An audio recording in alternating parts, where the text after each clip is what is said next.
you seeing anyone right now? Oh, I'm sorry.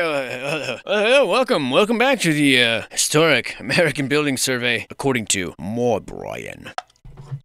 If you're just joining us, which is unlikely, you've somehow managed to maneuver around my click deterrent, that's what I call it, antithesis of clickbait, rather boring title, rather dry subject material, rather unpopular opinions. Such is the way that I conduct my interests here, my passion here, my curiosities here. And where is here? Today, we are in Colorado, which you already know. And I just really enjoy being lied to. You know, I've really come to really enjoy being lied to in such clever ways. Well, for example, we've seen Denver, and if you're from Denver, if you're from Colorado, you've seen the old buildings. They're very amazing. The Capitol, it's incredible. Virtually all downtown. And yet, we're told here that this estate of Marie Skogsberg, the co-founder or co-operator of the First National Bank and Trust Company, this here log cabin, what we're told that historically is one of the most substantial residences erected. The house of E.P. Whitney, the builder and proprietor of one of the principal hotels of the 1980 boom, the American House. Architecturally, this house is alone among St. Elmo residences. What it basically boils down to is it's a full 2 stories, and we're supposed to be excited about that. To that I say that, right there, I throw that ridiculously overhyped opinion, selling me urine and pretending it's delicious spring waters, off in the ditches with this castaway, this poor fellow. He's over here like, aw, nobody likes me anymore. Boo-hoo. Boo-hoo-hoo.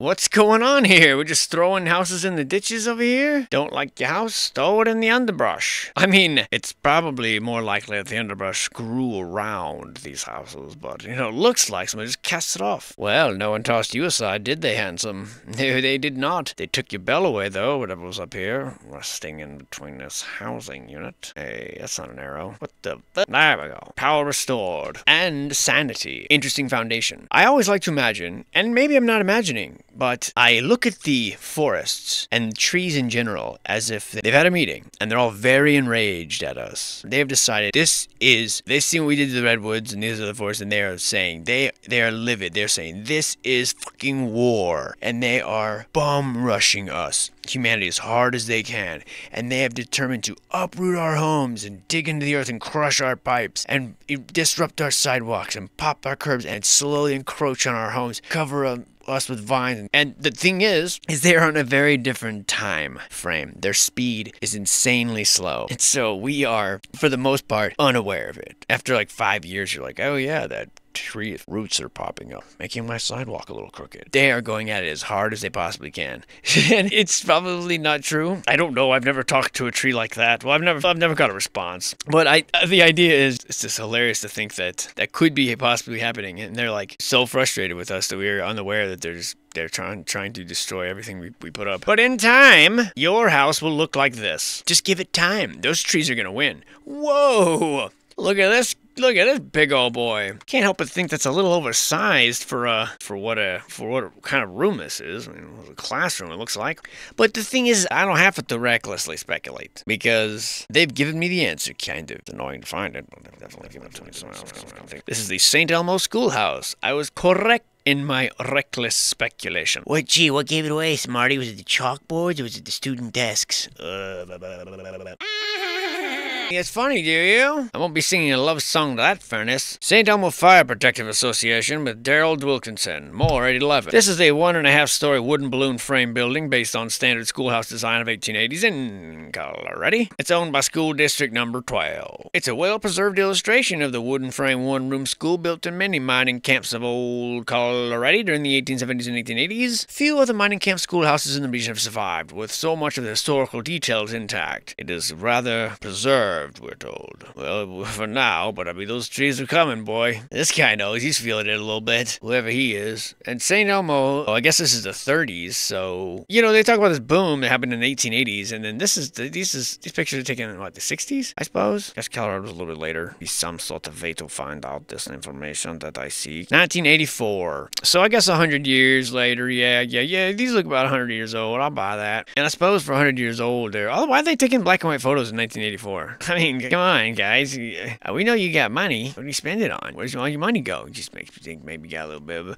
problem. You know what I'm saying? Like a little Colombian cold or something. Gotta be careful out there, dude. Putting fentanyl, all kinds of stuff. Your next line of cocaine might be your last. Right after this commercial break. Then you'll look all white and ghosty like this guy. I mean, when you're dead. Or if you're dead. We can change the subject. You brought it up. Ooh, it's the ghost of this cabin. And this is a home composed entirely of Oreos. I said in a wishful tone. Actually, I don't wish that because that'd be a lot of ants. And Oreos are, I think, maybe poison. I feel like Oreos, I bet you they won't even burn. If you had a house fire, the Oreos would still be intact. That's what it seems like. I mean, I don't know. I never tested it. I've had a house burn, but there were no Oreos inside. Or if they were covered in rubble. And therefore, inconclusive as far as that experiment goes. Not that I was having that experiment, but were I to be having that experiment. And the same situation happened. Shut up, you nerd. Rude. Yeah, another house looks like it's all covered in frosting. So I wonder if people still live here in St. Elmo's. Those I should know that, huh? Personally, I feel like we've spent an inordinate amount of time here at St. Elmo's on this survey. A little less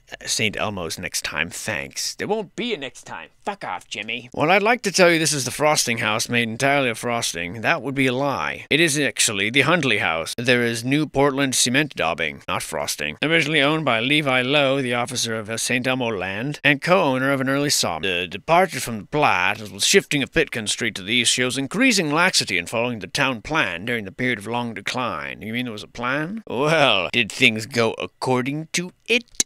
I think not, based on the backside of this here barn. This one looks like it's still got some people wandering around it, doing Lord knows what, clubbing around golf balls drunk on alcohol, like all the doctors. Here we have the... I lied, okay? I don't know. Get off my butt! It's that same damn frosting house. And all the houses are stuffed with frosting. That's what they should tell you, if they were being truthful. But we know, don't we, America? We know. And I'm sorry that I've been absolutely worthless right now. You see, Colorado don't really follow their own system of numbers and all that. Oh, John and Mary Felderman Farm. That's what this one is here in Yuma County. And I think we passed through here once before and barely stopped. But this time we're going to give it a bit of a gander, if you will. And I don't know why. Seems like we're just sort of like meandering around the real point, you know, Denver or Colorado just sending us on a wild turkey chase just around the property. Like, sure, I'll show you the historical properties, but really just everything is around the outskirts. Building is assembled, blah, blah, blah, blah, blah. There is a full basement under this house, I would like you to know. The roof also leaks, which is surprising based on the look of it. There's no date given for the solid construction of this house. So you'll have to go ask John and Mary. And this house is vacant, so they're gone and Mary. I'll be here all week, folks. Don't forget to tip your bartender. Ooh, this one's about to get bum rushed by a gang of trees that have encircled it, but it'll take them 20 years to deliver the beatdown. And there's the basement. Oh, sorry, wait.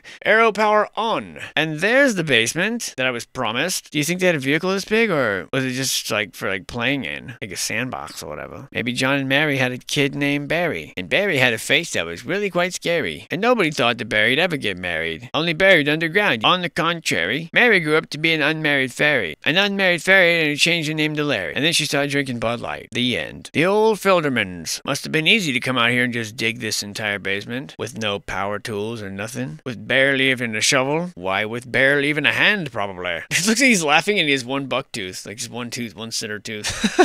I like that guy. What's his name? What's he all about? Oh, it's the barn, you say, huh? A jolly barn, then. And why are they spending so much time on these properties? Why are they forcing us to walk through these beat-down wooden structures? Why, I say. What? Does that say Monsanto on it? It do be. Oh my god. I frickin' know it. You guys are out here poisoning the crops. Well, fuck you. Tired of you fucking with our food, you fucking twats. That goes out to anyone out there hearing me. Phosphate business or whatever the frick is going on. We know what you're up to. We know it. This is some bridges that I'm going to ignore, and I bet you're inwardly thanking me. Those actually weren't even part of the Historic American Building Survey. The way that without giving too much away, the methods in which I have procured these documents is such that in the process I also have the Historic American Engineering Record, which goes into great detail about things like dams and mines and bridges. And sometimes there's some crossover, but oftentimes that deals much more long-winded. That's why I'm ignoring it, because it's not exactly what I'm looking for. And it's not what you're looking for either, I doubt. But if you're looking for a good time, call Gary. I have his number. It was written in the bathroom stall.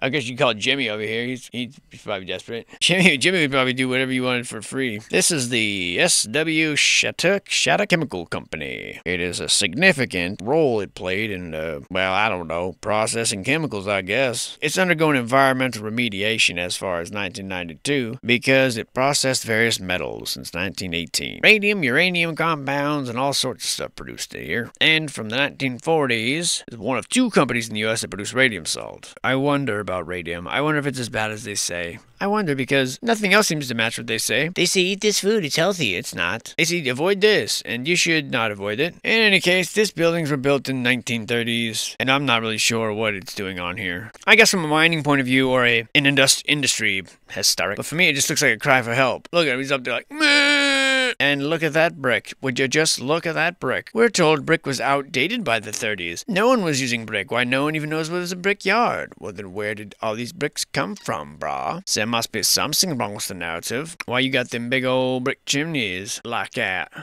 Why? I've seen this sort of rugged down, broke down areas in just about every place we've ever been here in America. These brick buildings, these washed out industries, and if you've been following along, at least in part, some of these surveys, you've seen the same thing. Therefore, we've come together to say, collectively, this is no surprise. What in the ever-loving bleep is that? I know what it looks like. Well, alright, you pervert. I know what it looks like as far as an architectural piece. I mean, it definitely unmistakably looks like other things too, but still, I don't really think it's a chimney. Like, why you need a chimney that big? But there it is. Oh, what do we got here? Like a Peruvian ziggurat? Or just a terraced highway wall? Hard to say. Depends on how lofty one's imagination is. Mine is perhaps the loftiest. If we could measure it, I would. I think we're being told that this is the town of Romley. Hopefully no relation to Mitt, because that guy is a turd. A total fucking turd. Strange segment of survey this be, says I. Not exactly what I'm looking for, or signed on to, or anything like that. There's a totally normal mountain, and what have we here? Oh, that old thing? I don't know, because Colorado's fucking number system sucks. I believe we're at the Mesa Verde National Park main entrance.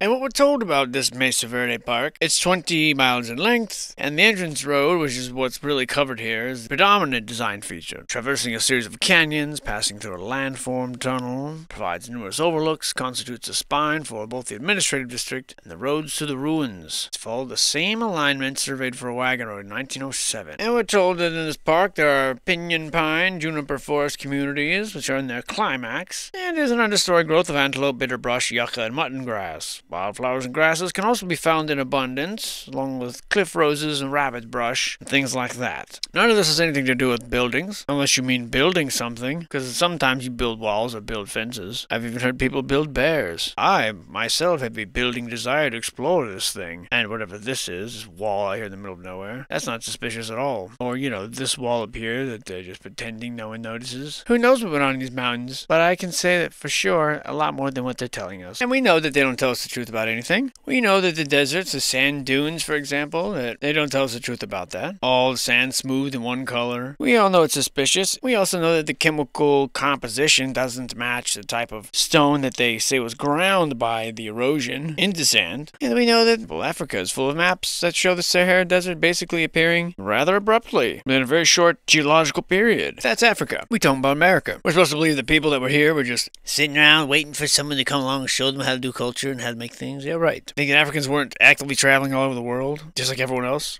You got the Olmec heads from here. Many of them look clearly African. Some of them have braids. We see African elephants found on carvings in both continents. Who knows what happened in this place? Are we the first inhabitants? Could this be a place used before? Could this be a place, perhaps, a realm where souls go to get tested, maybe even choose to get tested? Maybe all these buildings were originally there. Maybe it was like an aquarium. It was already set up. God set it all up and built the buildings, and this is just what's left of it. Either way, something more happened here that's a much more tangible and concrete and physical evidence than what we're told. We're supposed to believe people just bumbling along in history until suddenly, randomly, we had a great renaissance, and suddenly massive art was produced and all these wonderful things. Shortly after that, insane world wars, and the empires and ruling families were deposed, and you find ourselves in the chaos at Cliff Palace entrance. This is what the park's most famous for, and I've talked before about my suspicions regarding this place, and those suspicions remain firmly in place. And I will say say that this has some overlap with the American engineering record to the tune of a 103-page document detailing all the various superintendents and the struggles that they had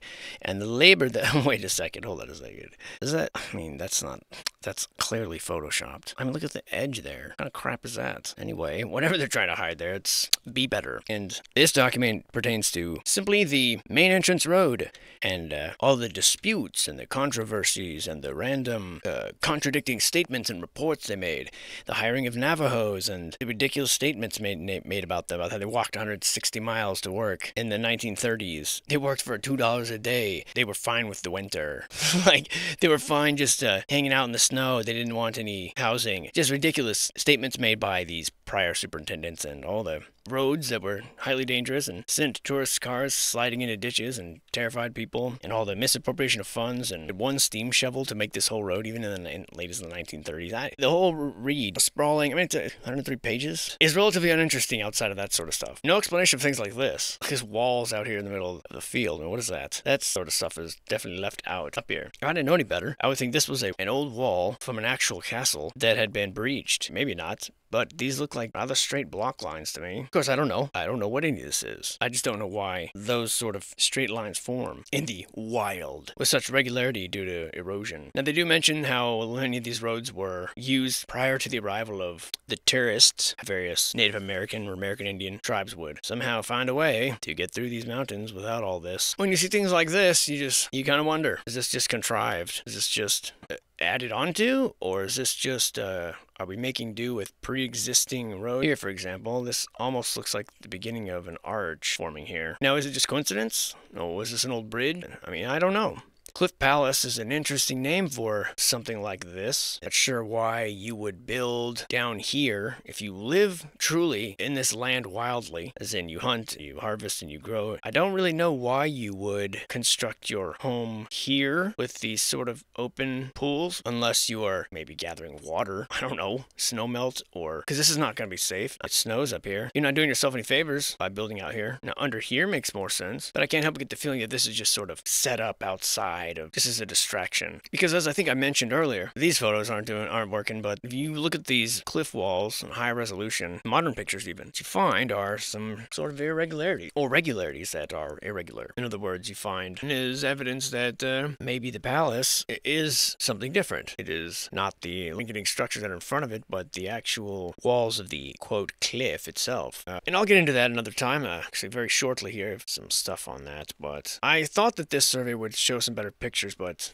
they don't. They just care about the road. And I don't care about the road. Not today, anyway. But a day may come when I'm obsessed with that road. But it is not this day. These are the various structures on the Vanadium Corporation of America's Naturita Mill in Montrose County. The weighing and office station and the sampling building, grinding rod mill and dryers and all that. And this also is part of the engineering record. A little bit overlap. But this was a little bit later than the era which I like to cover. This is from the 40s to the end of the Cold War era. A prominent role in national and international events relating to the Army's World War II Manhattan Project, domestic production of uranium, impact of the economic health of the entire Colorado Plateau. I think it started in the 20s. Vanadium, it's called, an alloy that they used to strengthen and give steel greater elasticity. Vital to U.S. war production during World War II, we are told. But the real significance was the association with the Manhattan Project, and these buildings I find interesting here. I can't help but notice, you have these steel drums here. Then you have these that kind of go underground that seem like they're made of dilapidated brick, and they've got this housing around them to hold their integrity, these metal bands, and I just don't know why we would construct with brick that falls apart like that, unless they're far, far older than we are told, which looks to be the case. These must be the dryers, or some sort of kiln, I'm assuming. But some of the uranium that was mined on the Colorado Plateau during World War II is processed here before they tested it at Grand Junction, and they would ship it to Pennsylvania and then to Oak Ridge, Tennessee, and it is possible that some of the uranium processed here was used in the atomic weapons dropped on Hiroshima and Nagasaki. It's possible, if that indeed happened. Don't get me wrong, I know that those cities were destroyed. I just sometimes question the method used. Claiming you have atomic bombs, nuclear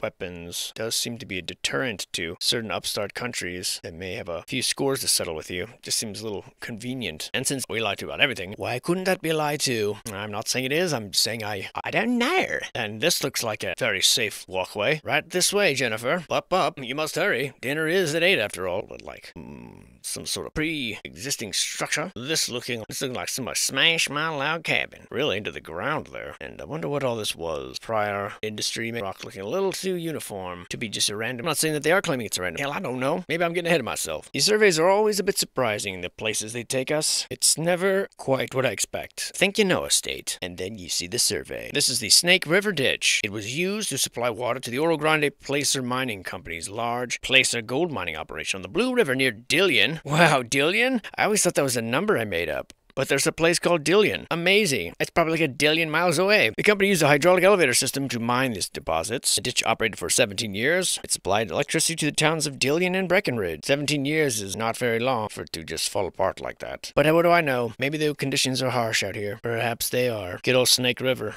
Well, if it's anything like Snaketown, then it sucks. Trust me, you don't want anything to do with Snaketown. Matter of fact, if you ever decide to set out on the visit to all the National Historic Landmarks, you got a list, just check Snaketown off right away. Trust me, you've already seen it.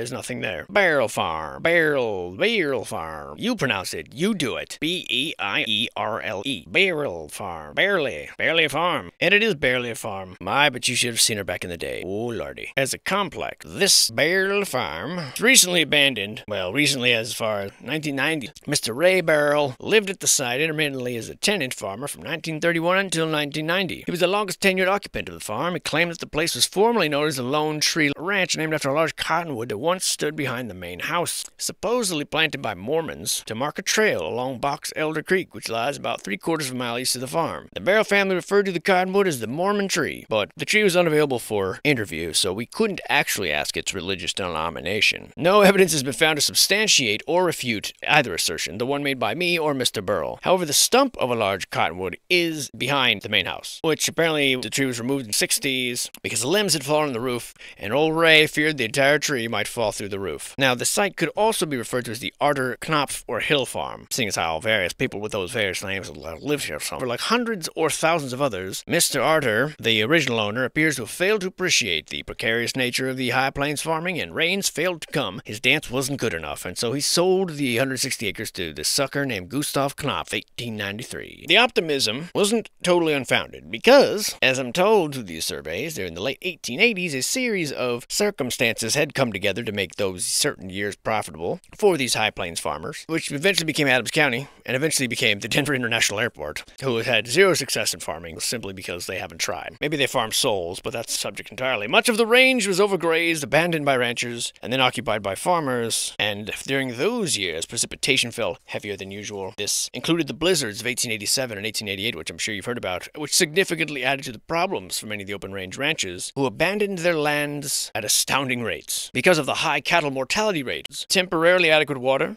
higher grain prices, availability of former lands that encouraged farmers to settle across lands that they previously shunned. Steam-powered tractors allowed individuals to plant and harvest larger acreages, and with a completely coincidental decline in livestock prices and numbers throughout northeastern Colorado, the pace of land claiming and patenting increased steadily throughout the 1890s, almost as if it were designed that way. Many thousands of Union Pacific grant lands were occupied during this time as well, i.e. sold. The rapid pace of land patenting indicates that farmers and speculators alike viewed the west central Adams County as an area open for development. Here's the deal. You guys buy the land from the trains, who were given the land by the government, who stole it from the natives. The ranchers go out there and graze it all, nibble down all the wild brush. Farmers roll in, flatten and till it all, right? Then, when we kill all the cattle and discourage the weather patterns from being productive, then we can come back in now and purchase the land back to feed our new industry, which is the airlines. If not enough farmers are moving to the area, well, then by Jove, you gotta find gold. Publicize this finding. Any adventurer or anyone who seeks upward mobility, rush the area, and then the agriculturalists will follow, because they'll need something to eat. And then, finally, you'll develop the land, you'll finally have the buggy native problem solved, and then when that's all settled and done, turn the faucet off, and roll back in, and buy it all back for pennies on the dollar. Oh, don't worry though, we'll write about you guys' existence, so somebody in the future will maybe look at the pictures one day and speculate on what happened to you, and where your lovely farm farmstead went and all that. Now, the Knopf family were the next suckers who hoped to be successful farmers. For 20 years, they made some permanent improvements, outbuildings that are no longer present, which I would call not permanent. Their residency started during one of the bleakest of all times for Colorado farmers. The random bank panic of 1893, which ended Colorado silver mining, it coincidentally devastated the state's farmers. Bank failures forced loans to be called in, and the problems in the mining camps led to decreased markets. But the most devastating problem for farmers came from good old Mother Nature. Those were dry years, and farmers watched as their crops withered in the fields. The rains returned by the closing years of the decades, and the Knopfs grew a variety of crops: winter wheat, corn, and some sugar beets. There were chickens, a pig, and other animals. There were eggs, not sold on a large scale. Beet cultivation was labor-intensive, used large amounts of water. Irrigation was a dream more than a reality. Gustav died in 1911, and his widow, she remained at the house for another year, and finally sold it to George and Clara Hill for $250 as part of the estate settlement. The Hills, they were heirs to all these new farming philosophies that were introduced by Colorado State University, which used to be called the State Agricultural College, and they were experimenting with new drought-resistant crops, leading to a dramatic growth. Now, the Hills were typical of many other families in rural Adams County,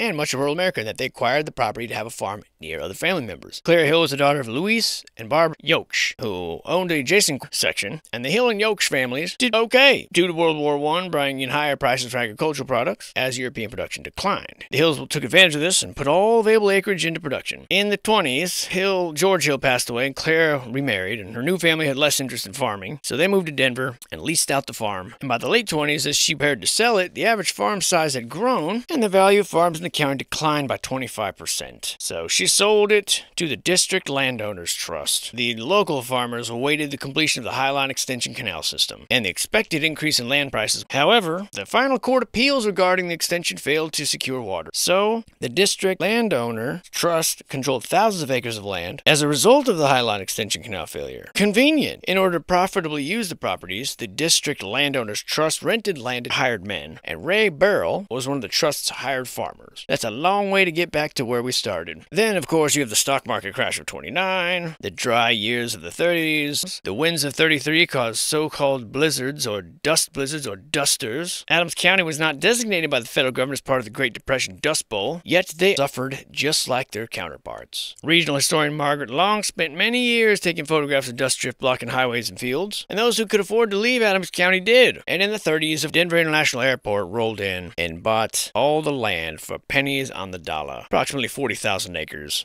To manage these properties, he founded Box Elder Farms. Now, a court battle ensued over the legality of these purchases, but he was awarded title, and in the case of this farm, Adams County sold it to him for $935 owed for back taxes. Mr. Burrell resided at the farm until 1938, until shortly after Box Elder Farms had the property. He moved his family to another farm near Erie, and then they moved back to Box Elder Farm properties, finally returning to that farm. Then, of course, you have the government regulations that all dairy farms had to convert to machines milking the cattle, machines that the average farmer couldn't afford, so like many dairy farmers, they had to convert their herds to feeder cattle. And finally, in 1983, the last of his sons gave up. There's still a windmill, a pump house, a privy, a scale house, a truck. It's all very in keeping with the accordance of the Colorado vernacular. And they say that this farm should not be directly impacted by any Phase 1 airport-related facilities. Phase 2 was built 900 feet to the west of the site, and there may be some indirect impacts to the farmstead in the form of jet noise, vibration, and pollution, but until Phase 2 is built, plans are the farm will be avoided, protected, and preserved. The area around the farm still will be kept in cultivated land and rented, so the site won't be altered. It will just need to be vacated and boarded up, and the airport managers will do periodic maintenance. And that's where they left it in the 80s.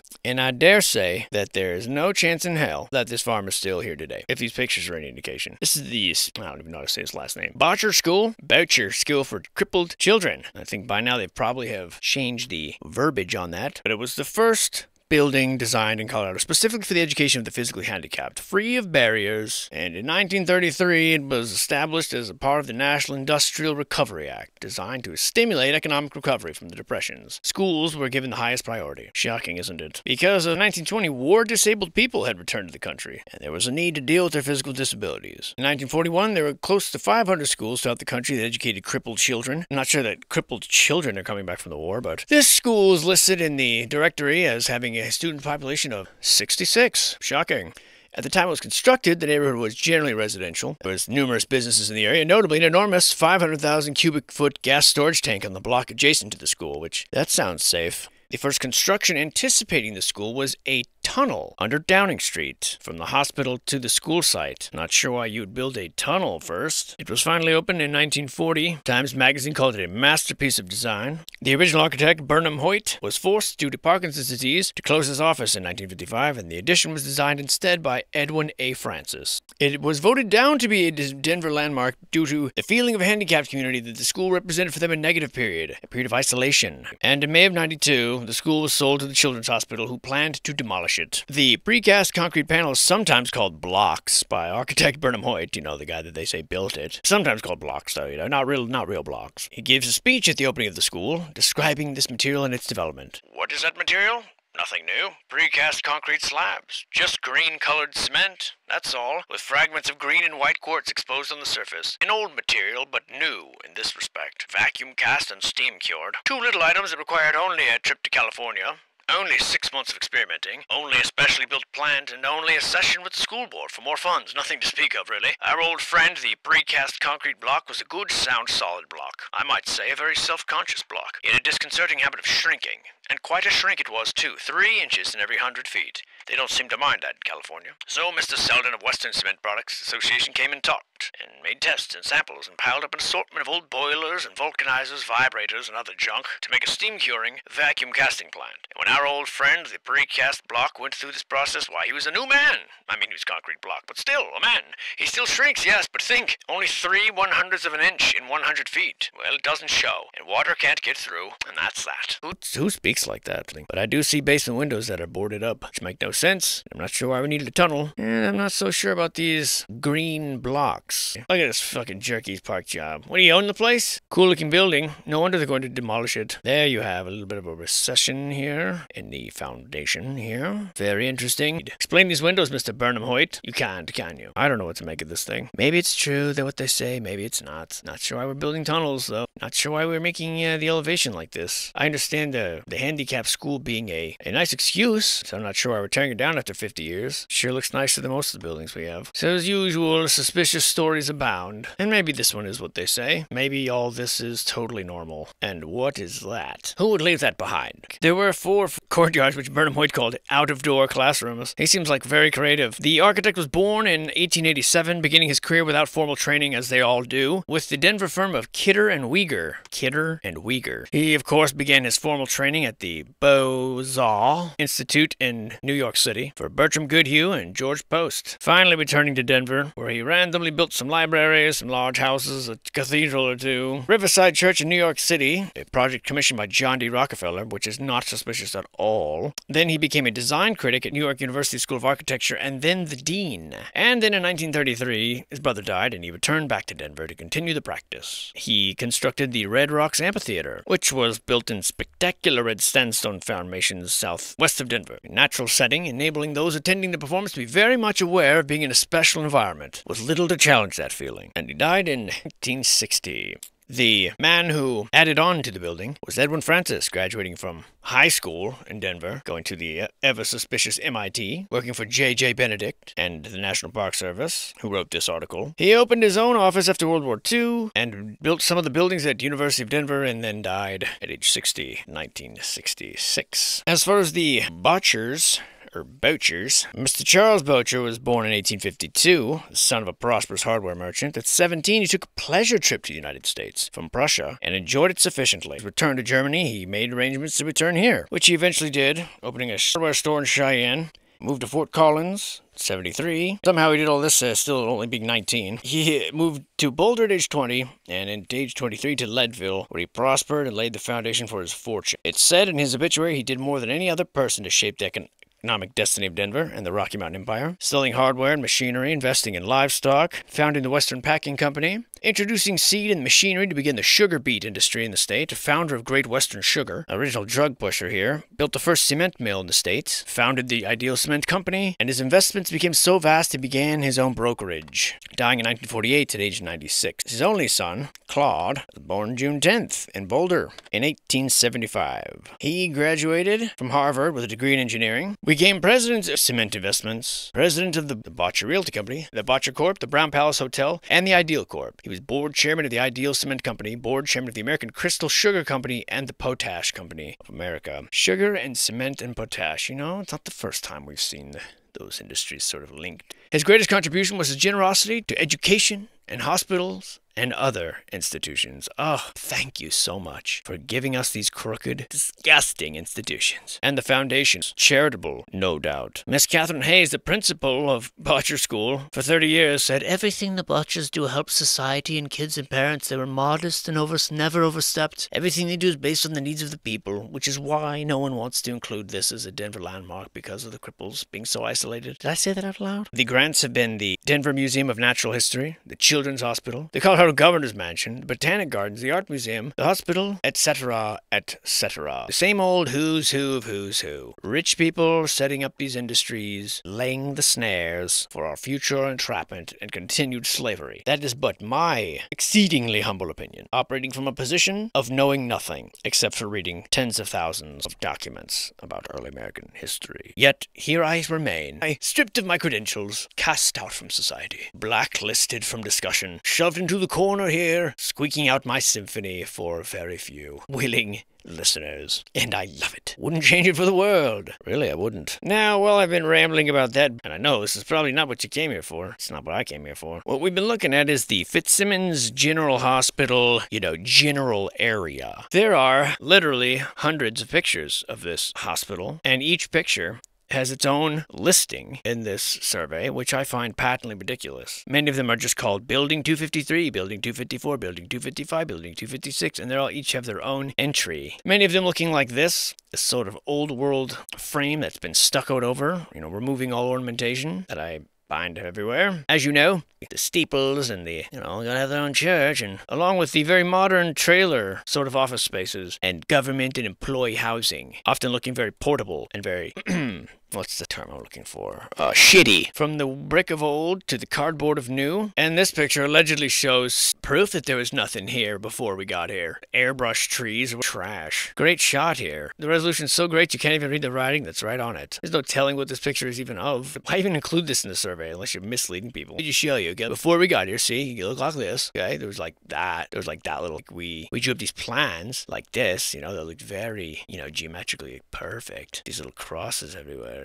That's just the way we drew it up. And then, boom, there it is. The cool thing is that we brought in all these trees, too, that were fully grown and huge. That's how you know we planted them. Right. Makes sense. See, look, here's before this smeared pencil drawings. This shows that we had nothing but a drawing posing as a picture. And then boosh. Look at that. 1 year later, we have amazing photography and structures. So, you tell me. You tell me if we built this. Here's the one guy that was working here that built everything. His name is Jim. Say what's up, Jim. And then here we go now. We made our dreams a reality. Ignore that, please. That is not of your concern. You've never seen anything like that. Not now. Not ever. There's our stripped down 3D model. And we threw down these magic tree seeds. And boosh! Trees got huge. We did this intentionally. All that was deliberate. We wanted the hills. We wanted the elevation to be like that. We appreciate the extra work. This is brand new, you can tell. All this, brand new. So what else is there to know? Really, you could do an entire video about this complex alone. Building number 608, it's on the screen, 172DR. So, this was built in 1942, whichever building it is, and it's already slated for demolition. The first one I looked at. The very first building I looked at, this is the opening statement. Property records from this are somewhat contradictory. Some state that building 608 was completed in 1942, while others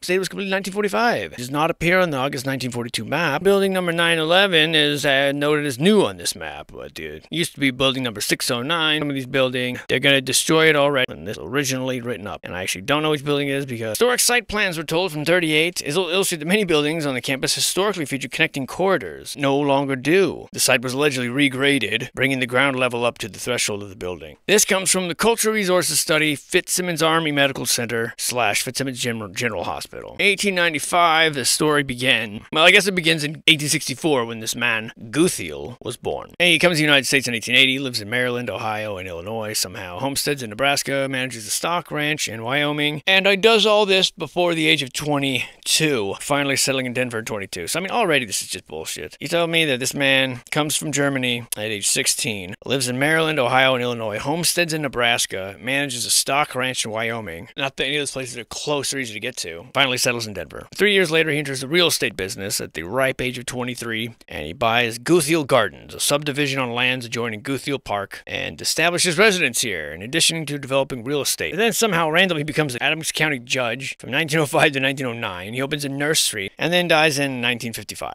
I don't even understand how could any of that could be true. So convenient how these guys just die off, and their land just is owned by the government. They claim that this was divided into 5 or 10 acres offering up for sale, and the developers were promising each tract would be irrigated and included free fruit and shade trees. Not sure you give someone a free tree unless it's already there, but the subdivision is shown on the map of 1899 as a grid of streets, but in reality, the interior streets were never constructed, so we have a map that's not real. Guy that couldn't possibly have accomplished what they claim he did. Somehow there's a trolley line that goes from Denver to East Colfax, and so this guy, Guthiel, incorporates the Guthiel Park Railway Company, trying to build a streetcar line. No evidence exists that the line was actually constructed. Mr. Guthiel lived in a large 2-story residence called Park Lodge, which now serves as the commanding officer's quarters, which is now owned by the University of Colorado. The nursery grounds were situated on the open plains, an ideal location for producing the best and hardiest nursery stock possible, as you saw from all those early pictures of in that map of completely blank dirt fields. Nursery had a supply, unlike the other farms in Adams County, from the Highline Canal. Impressive brick and wrought iron entry gates used to stand at the southwestern corner of the property. Interesting. I'm sure Mr. Guthiel built them using only his tongue. They're the most beautiful grounds near Denver, the pamphlet states, continually adding new drives, lawns, and other attractive features of landscape gardening. You know, in the area that was never ever residential. Finally, the United States entered World War I in 1917. So shortly after the first American troops landed in Europe, Denver leaders began a campaign to encourage the construction of a military post in their city. Many of the soldiers returning from Europe in the early months of the war were found to be suffering from pulmonary diseases, resulting from prolonged exposure in trenches. Or, you know, the jabby they were forced to take on account of the Spanish flu, right? Is that what they were calling it then?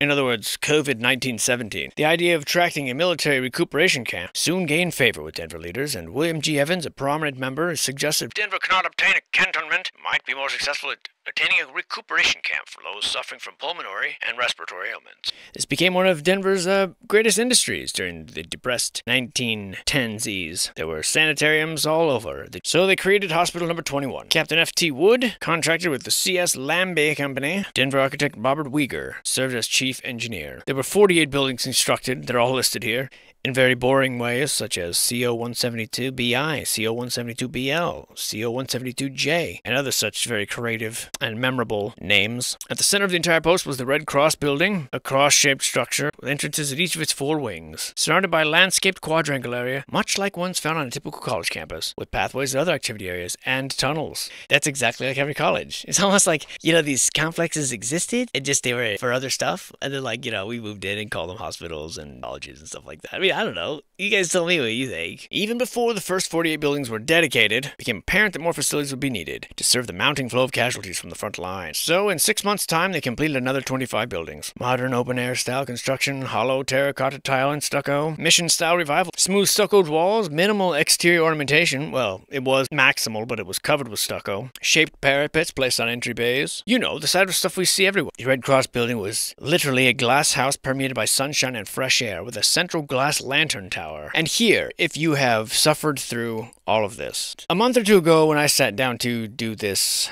was the first complex that came up, and I was thoroughly bored. A lot of this material is dry, and the more recent material and the more narrative-driven kind of writing, it bores me, but I do my best to be thorough. I like how this is balanced on a couch, by the way, this picture. Or 2 couches, actually. 2 chairs, a ridiculously tall chimney. Anyway, forcing yourself to read things like this. What I found is, you are rewarded in ways that you don't expect. You are rewarded with bits of information that they solve other mysteries, solve other puzzles that you may have been puzzling about. Actually, a great many puzzles, I believe, is solved here. Here, buried in this report here. To me, this is huge. And maybe this won't be that exciting to you, but for me, this was exciting. I spend time when I can visiting old places. If I'm in an area with an old town, check out the downtown area, no matter where I'm at. And you often find the same sort of things, the brick streets and the brick buildings, and no matter where you are. And this past summer, I was visiting family out in upstate New York, a little town called Ithaca. And like many of these old towns, had all the usual hallmarks of an old town. Brick buildings, massive cathedrals, defy the local population, a local university, towering architecture, historical events, historical places. At some point, driving through this town was very hilly. There was large sections of the road where the asphalt had worn away and you could see the brick underneath. You realize the entire roads had just been paved over. Poured asphalt over the brick. So a few days later, speaking with a significant other's grandfather here, asking him about his time and growing up there in upstate New York and what it was all about, you run into the usual backstory that all people of this era seem to have. Family was poor, family took up farming, family had a lot of kids, family was fractured, a couple kids raised here, a couple kids raised there. No adoptions, of course. Many very distant family members, brothers and sisters of which you know very little about. The same sort of thing we find everywhere. The genealogy was traced to the Mayflower, like everyone. Now, granted, I believe people are told these histories, and I feel that in the most part, they're not true. There's too many similarities. I mean, like 50 people survived the Mayflower, I think. And I don't understand how so many people could be related to those 50 people, which wasn't even the first colony here. I mean, it's impossible. However, not that the general was speaking, from a place of deception, but simply repeating what had been told him, as many people do. Many people are very trusting. During the conversation, we asked him about Ithaca, and I asked him specifically about the brick roads, and he said, "Oh yeah, I remember those brick roads. They always be covered in brick." And one year he remembered watching a pickup truck very struggle driving uphill, just spinning out wheels, and laughed about how impractical the bricks were. And that got me thinking that it would be impractical in some ways, especially if you're talking about early vehicles, horse-drawn buggies, wooden wheels even, or even runners. If you replace them with the sleigh runners, in these winter months, it must be impossible. So how did these hilly areas do it? I've also often puzzled about the purpose behind some of these brick-lined tunnels I see everywhere, including in Denver. Every city, every college campus just about has them. Various theories, railway systems, pneumatic tubes, electric rails, magnetic rails, utility lines run through them, or Prohibition-era loot smuggling, or Chinese opium dens. All these nonsensical stories, but there had to be, in the prior era of people, if you are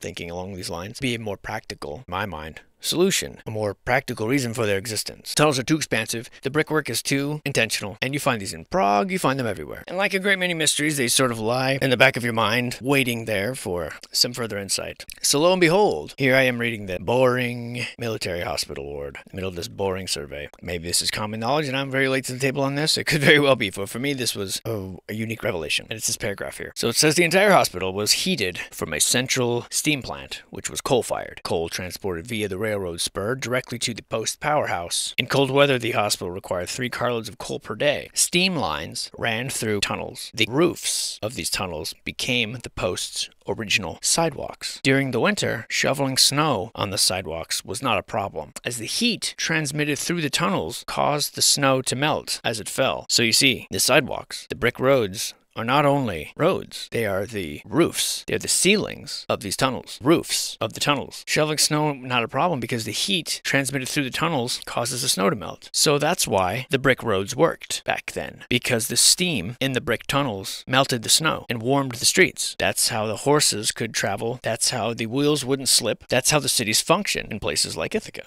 Now we use the tunnels for sewage, and we fill them with waste. It's a place where no one can go, or should go, we're told. And we might use them to run power lines through, but we're certainly not pumping steam through them, and we're certainly not having to not shovel snow. And why not? Look, if this is in the 30s, they had this technology, steam lines running through concrete tunnels that made shoveling snow not a problem, then why aren't we doing that today? To me, this was an eye-opener. This couldn't be the only place in the world that had this. As far as I'm aware, Denver doesn't have this now today on their streets, but they have brick tunnels. We looked at one earlier in the survey. We looked at a brick tunnel that was allegedly an old sewer line that looked like as if it had been completely clean. Very intriguing. Causing the snow to melt as it fell. Unbelievable. This simple solution of running steam through the bottom of your streets to not only warm them, but to melt the snow, to keep the streets clear, rather than having to employ snow plows and inconvenience people. It's just the solutions to this world are simple. The solutions to these urban problems that we have are hidden from us. They're covered up. Why? It could be something as simple as because the jackass that owns the asphalt company wants to sell asphalt to every city. So he signs a contract with every city and just gets insanely rich, ducktail rich, masking an old technology. Maybe not necessarily to be evil, but just to be rich. We learned in California that people that owned the materials used to make concrete benefited massively from these earthquakes and vilifying the brick lobbyists and mocking the brick buildings that fell during the earthquake, ignoring the fact that most of them were dynamited, which is another story entirely, as you know, if you saw the California. Anyways, that might have been a very anticlimactic for you, but for me, that checked a lot of boxes. So you never know what you're going to come across in these here stories. In the next sentence, they